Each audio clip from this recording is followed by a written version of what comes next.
Imagine you're a refrigerator. Inside you are a bunch of different foods, sauces, ingredients, and drinks. One night, you're chillin' at home doing refrigerator shit and a goth girl appears out of nowhere. She opens you right up, takes out a gallon of milk, drinks it, and then disappears into the night. Weird, huh? Did you know an adult human has around 1.2 to 1.5 gallons of blood in their body? Enough blood to fill a milk jug? I think you can see what I'm getting at here. If someone drained all the blood in your body, it would take just about as much effort as drinking a jug of milk, ignoring the actual process of getting the blood out of your body. How does that make you feel? So about 4% of the global population has this funky thing called hemophobia, which, as you can probably guess, is the fear of blood.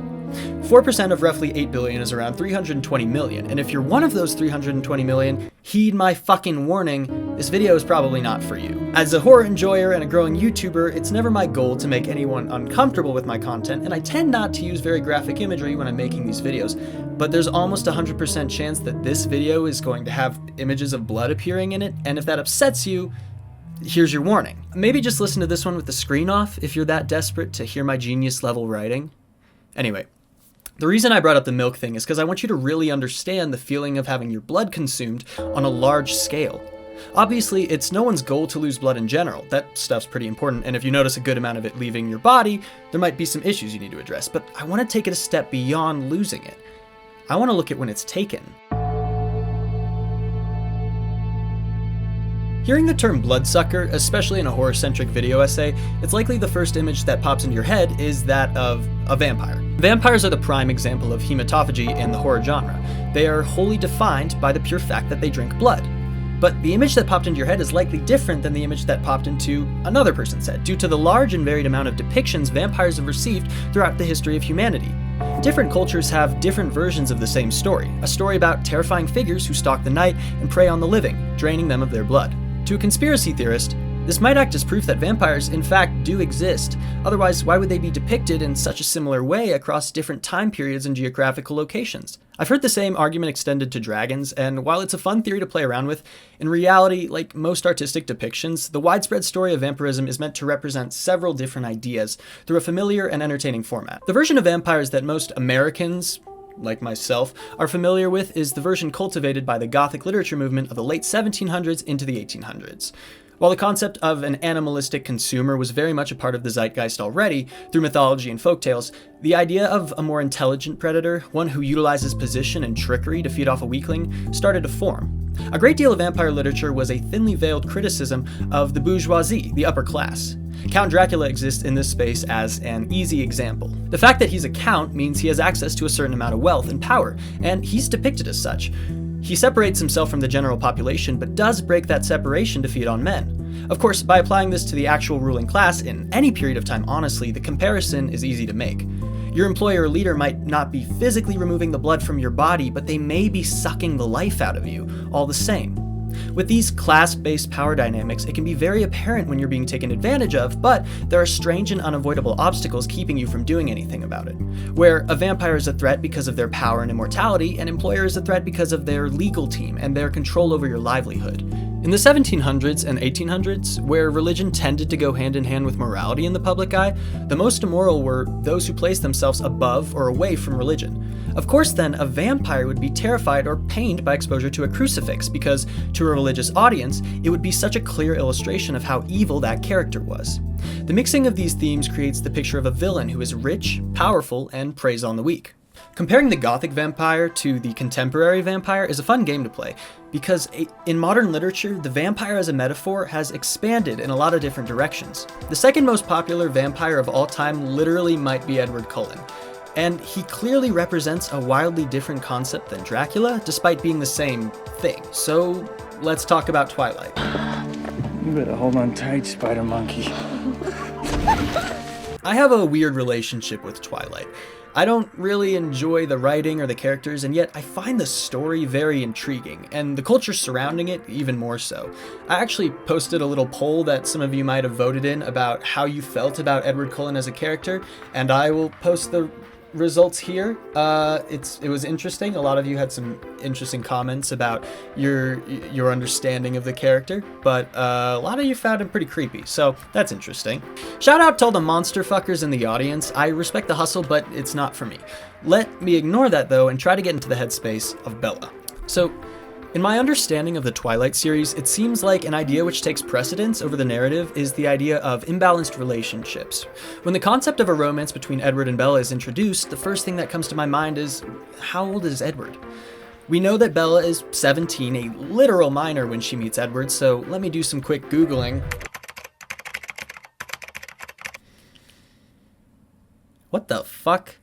Now, let me take a step back and say that I've only read the first book and I've halfway paid attention to the movies when they were on, so there's a real chance I missed the explanation that makes this whole situation okay, but I also kind of doubt there is one. Twilight isn't a horror, but if you think of it like it kind of is a horror. Even if Bella wasn't a minor, the behavior Edward exhibits towards her is clearly predatory. He stalks her, watches her sleep, marries her the moment she turns 18. Kind of interesting the book was written by a Mormon. Now, I'm not trying to ruin everyone's favorite paranormal romance, but the point I'm trying to make here is that even when depicted as a protagonist, the concept of a vampire is inherently threatening. Edward has power over Bella in several different ways.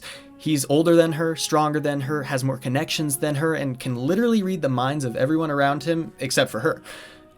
Twilight is a romance, and so these qualities which would be treated as oppressive in horror are treated as obstacles and quirks with Edward and Bella's relationship, and we haven't even touched on the actual blood-sucking in the series.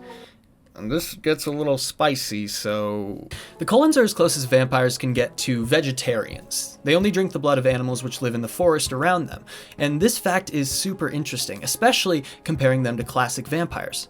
When we have a character or characters who are actively repressing their own nature for the sake of morality, we have to look closer at what those characters represent. Another weird fact about Twilight is how sex plays a part in the story, namely that it really doesn't until it suddenly does. In fact, Bella's transformation from human to vampire has to do primarily with sex, and it doesn't happen until she and Edward are married. And we talked about when she and Edward get married. That was not in my script. The act of a human-resembling character drinking blood from the neck of another human character is evocative of very intimate behavior. Being that close to someone, putting your mouth on their neck, focus on pulse and heartbeat, it's all kind of horny, huh? It's interesting. The two big cases of repression we see in Twilight is the abstinence of Edward and Bella, and the Cullens' refusal to drink human blood, which, as noted, also resembles a form of sexuality. I don't know if this is a reach, but it's where I was at when I wrote this, so... What purpose could both of these choices have insofar as the depiction of vampires is concerned? Well, it's a natural response to the anti-religious qualifier of gothic vampires. We set a standard for what a vampire is, as well as what makes them evil, hundreds of years ago, and so in our modern era, we require some updating to allow vampires as benevolent characters. It shouldn't be a surprise to hear that there's a greater focus on abstaining from sex for pure morality reasons in religious communities. So, by very clearly making it so A, the good vampires don't prey on humans, and B, they don't fuck? To a religious viewer, the majority of the qualities that make a vampire evil have been erased. This is how someone's able to defend a relationship with an 87-year age gap founded on invasion, by removing the archetypal evil. However, this doesn't erase the capacity for evil in entirety from a vampire. It would be like if Jason Voorhees didn't kill people, but got married to a 15-year-old.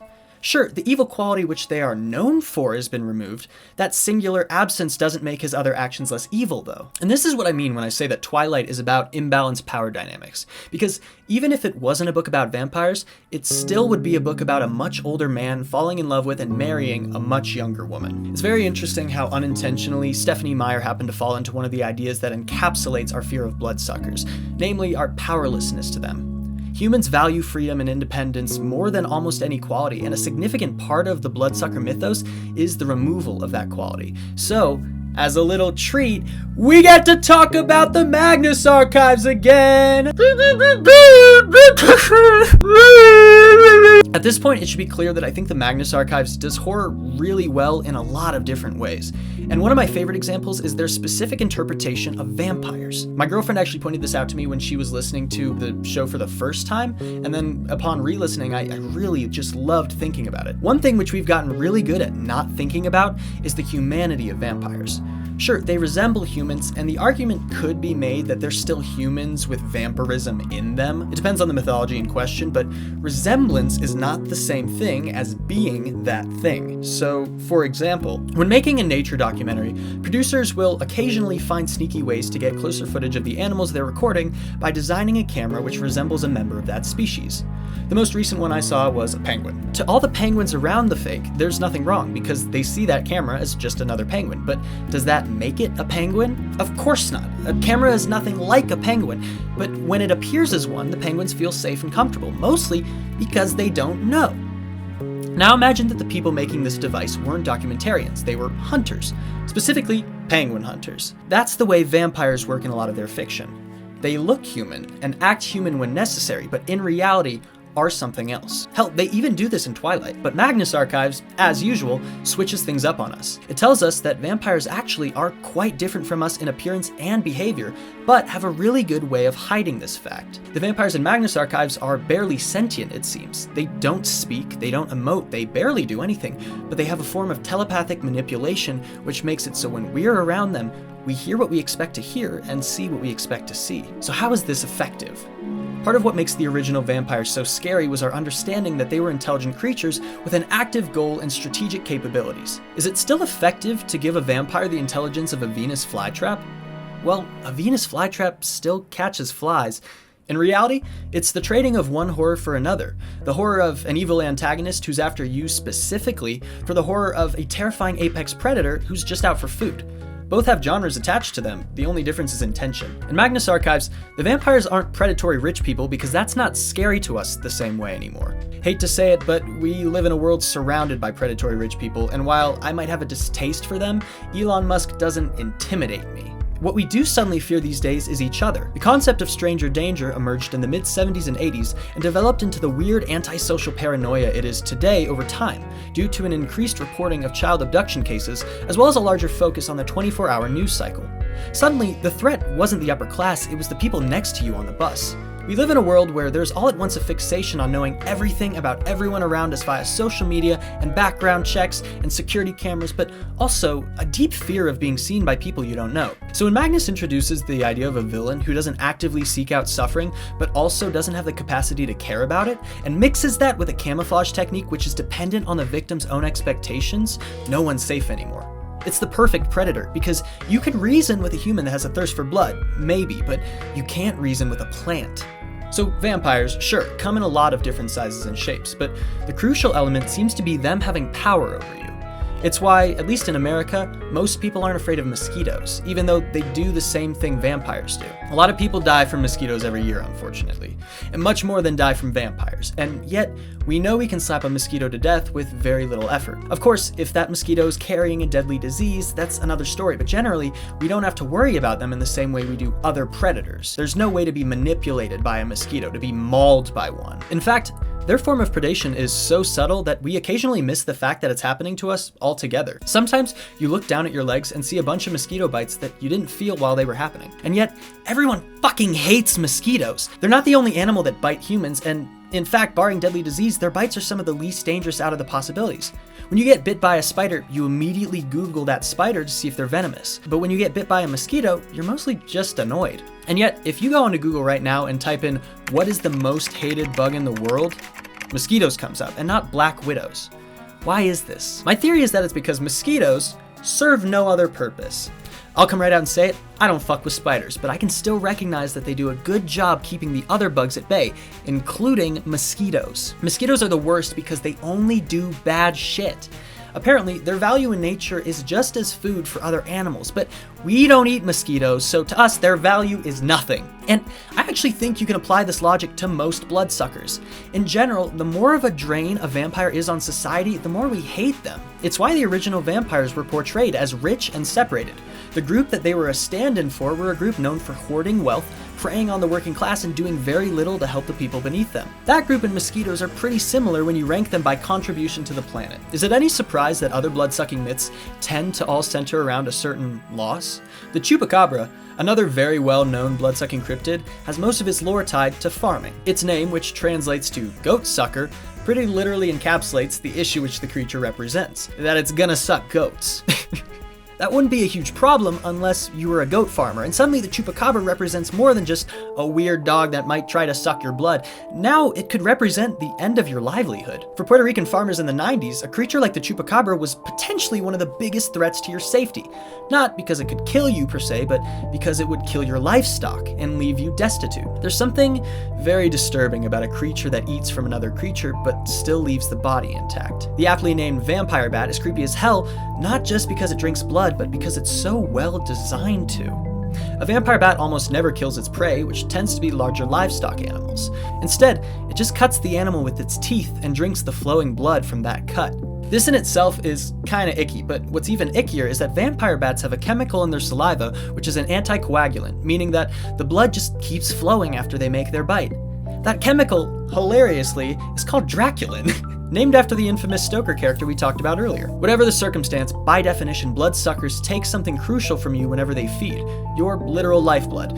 Humans definitely need blood, but generally, we already have it, so we don't need more to survive, unless something crazy happens and a blood transfusion is required. That's why it's extra unsettling when humans take blood from each other. Take Brian Johnson.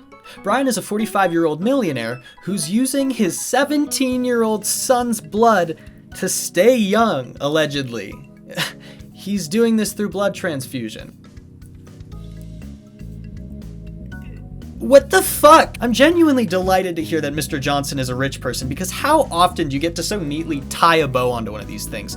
There's a certain level of out of touch you need to be before it seems like a reasonable idea to use other people's blood to stay young, especially your own kids, but hey, apparently Brian did the same thing for his own father, so I guess they're just keeping up with tradition. The fact of the matter is this: the human brain is pretty good at recognizing when something is wrong, at least visually. Blood being outside the body under any circumstances makes our brain, and therefore us, uncomfortable. A good sister topic to this essay would be about zombies, and the focus on eating the brain and the body over blood specifically, but there's something much more striking about the precision and intent which is required to get at just the blood and not the meat or the flesh or whatever. I've been using the word evil a lot in this essay because I think that's the true horror of bloodsuckers. They know what they're doing. So hey, if you made it to this part in the video, thank you so much for watching. I really hope you enjoyed. I'm obviously playing around with different formats and different microphones, so if the audio quality on this one was a little different or worse, I'm aware of that most likely, and am just trying to figure it out. I'm still working with an editor, but I do still edit some of my own videos, this one included, so there's going to be a difference in quality for these, but I do hope the writing stands by itself and can make up for whatever editing quirks I'm still figuring out as I grow this channel. The next video should be a Connor Unscripted video, where I'll be answering some questions that you left under the last one and under some other community posts I made, as well as giving shoutouts to the people who deserve them, because I know that I have some waiting and I just don't have them on hand right now. If you have any suggestions for a video topic you'd like me to cover, please leave them in the comments below. I read all of my comments, even the mean ones, so there's a very real chance that if you have a good idea, I'll see it, and hopefully I'll do something with it. Thanks for watching. See you later. Bye, guys.